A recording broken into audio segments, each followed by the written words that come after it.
Welcome to Tanveer Talk Talks. Let's explore automobile engineering together. রাস্তায় চলতে গেলে traffic signal তো আমরা সবাই দেখি। আজকের এই এক্সপ্লেনারে সবাইকে স্বাগত। আজ আমরা সরাসরি ডুব দেব বাংলাদেশ রোড ট্রান্সপোর্ট অথরিটি বা বিআরটি এর ট্রাফিক সাইন ম্যানুয়ালের গভীরে। শুরুতেই এই স্টপ বা থামার চিহ্নটার কথা ধরা যাক। এখানে দারুণ একটা ব্যাপার খেয়াল করার মতো। ম্যানুয়ালের এই একটা মাত্র চিহ্নই কিন্তু অষ্টভুজ বা আটকোনা বিশিষ্ট। এই যে একদম আলাদা একটা জ্যামিতিক আকার, এটা দেখলেই অবচেতনভাবেই মস্তিষ্কে একটা সিগন্যাল যায় যে সামনে চরম জরুরি কিছু আছে। অন্য কোনো চিহ্নের সাথে যেন একে ভুল করে গুলিয়ে ফেলা না হয়, ঠিক সেই কারণেই এমন অদ্ভুত অথচ কার্যকরী নকশা, যা চালকদেরকে চরম সতর্কতার বার্তা দেয়।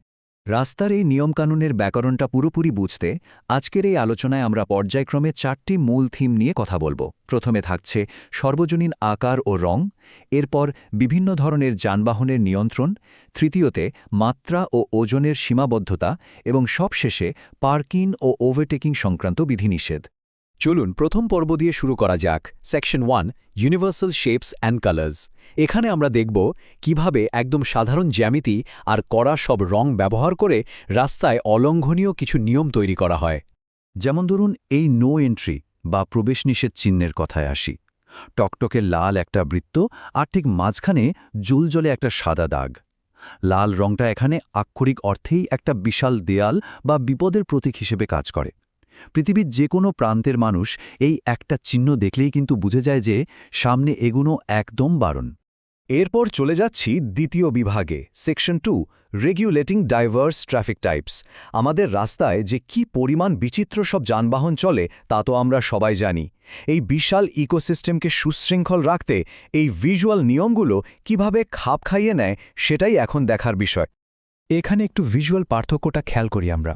একটা গাড়ি আর মোটরসাইকেলের ওপর লাল রঙের আড়াআড়ি দাগ দিয়ে সাধারণভাবে সব ধরনের মোটরচালিত যান চলাচল নিষিদ্ধ করা হচ্ছে। আবার তার পাশেই একটা ট্রাকে দাগ দিয়ে বিশেষভাবে শুধু ভারী ট্রাকের ওপর নিষেধাজ্ঞা দেওয়া হচ্ছে। মাত্র একটা আইকন বদলেই কিভাবে পুরো নিয়মের পরিধিটাই বদলে যায়, এটা তারই একটা চমৎকার উদাহরণ। আর সবচেয়ে দারুণ ব্যাপার হলো ম্যানুয়ালটা কিন্তু শুধু ইঞ্জিনের গাড়ির জন্যই নিয়ম বেঁধে দেয়নি, বরং ইঞ্জিন ছাড়া যত ধরনের পরিবহন আছে, যেমন পথচারী, ঠেলাগাড়ি, পশুচালিত যান বা রিকশা, সবকিছুর জন্যই একদম নিখুঁত ক্যাটেগরি তৈরি করে দিয়েছে। এখানকার আইকনগুলোর ডিটেইলিং দেখলে অবাক হতে হয়। যেমন একজন মানুষের ঠেলাগাড়ি ঠেলে নেওয়ার এই স্পষ্ট অবয়বটা। নির্দিষ্ট কিছু রাস্তায় ঠেলাগাড়ির প্রবেশ কঠোরভাবে নিষেধ করে যানজট বা বড় কোনো দুর্ঘটনা এড়ানোর জন্যই এই স্পেসিফিক আইকনের ব্যবহার। আবার এই আইকনটা দেখা যাক, যেখানে একটা গরু বা পশুচালিত গাড়ির ছবি দেওয়া। এটা দেখে বেশ ভালোভাবেই বোঝা যায় যে আন্তর্জাতিক মানদণ্ডের পাশাপাশি এই ম্যানুয়ালটা আমাদের দেশের স্থানীয় বাস্তবতার সাথেও কতটা নিবিড়ভাবে জড়িয়ে আছে। আর আমাদের দৈনন্দিন জীবনের অত্যন্ত পরিচিত বাহন সাইকেল রিকশা তো থাকছেই। স্থানীয় যাতায়াতের এই অপরিহার্য মাধ্যমটির জন্য পরিষ্কার নির্দেশনার ব্যবস্থা করা হয়েছে। দ্রুতগতির হাইওয়ে বা ভিআইপি সড়কগুলোতে যেন রিকশা প্রবেশ না করে, সেটা নিশ্চিত করতেই এই চিহ্নের ব্যবহার। শুধু তাই নয়, কৃষিভিত্তিক পরিবহনের ব্যাপারটাও কিন্তু বাদ পড়েনি। একটা পরিষ্কার ট্র্যাক্টর আইকন ব্যবহার করে ধীরগতির এসব যানকে দ্রুতগতির লেন থেকে দূরে থাকার নির্দেশ দেওয়া হয়েছে, যাতে হাইওয়েতে দ্রুতগামী গাড়িগুলো একদম বাধামুক্তভাবে চলতে পারে। তবে এই জায়গাটাতে এসে রঙের একটা বেশ নাটকীয় পরিবর্তন চোখে পড়ে। সাধারণ লাল কালো চিহ্নের বাইরে গিয়ে হলুদ আর লাল রঙের একটা জ্বলন্ত বিস্ফোরণের চিহ্ন ব্যবহার করা হয়েছে এখানে।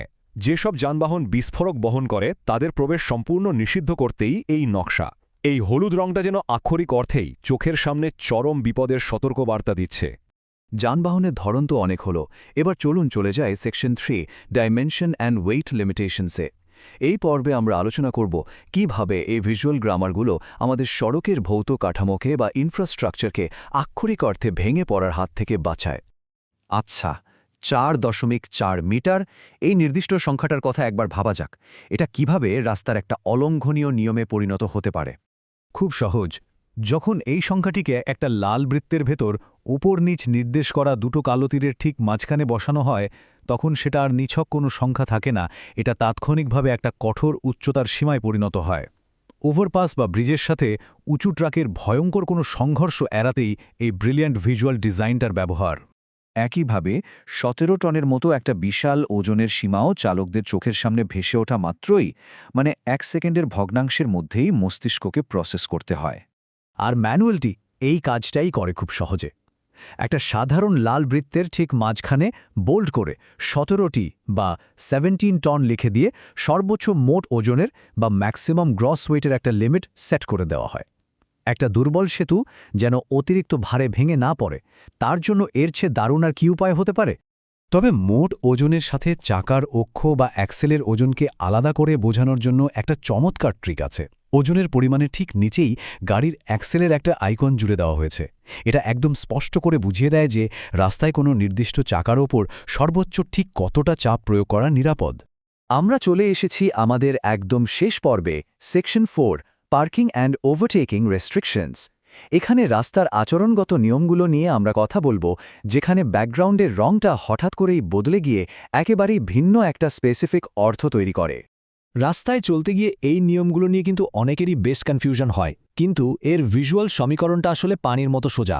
একটা মাত্র আড়াআড়ি লাল দাগ মানে হলো সেখানে পার্কিং করা নিষেধ, আর একটা সম্পূর্ণ এক্স বা ক্রস চিহ্নের মানে হলো বিষয়টা আরও এক ধাপ করা, মানে সেখানে এক মুহূর্তের জন্য গাড়ি থামানো পুরোপুরি বেআইনি। নীল পটভূমির ওপর যখন এই দুটোকে পাশাপাশি রাখা হয়, তখন কনসেপ্টটা একদম ক্রিস্টাল ক্লিয়ার হয়ে যায়।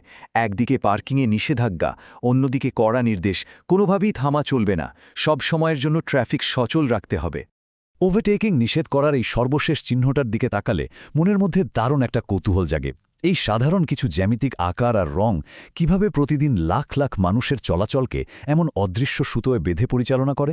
এই ছোট্ট সাইনবোর্ডগুলোর নীরব নির্দেশেই যে পুরো শহরের বিশৃঙ্খলা একটা ছন্দে বা শৃঙ্খলায় রূপ নিচ্ছে, তা কি আমরা কখনো ভেবে দেখেছি?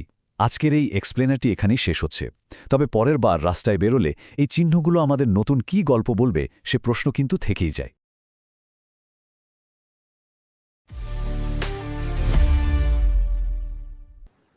Thanks for watching my video. Please like, comment and share. Subscribe for more.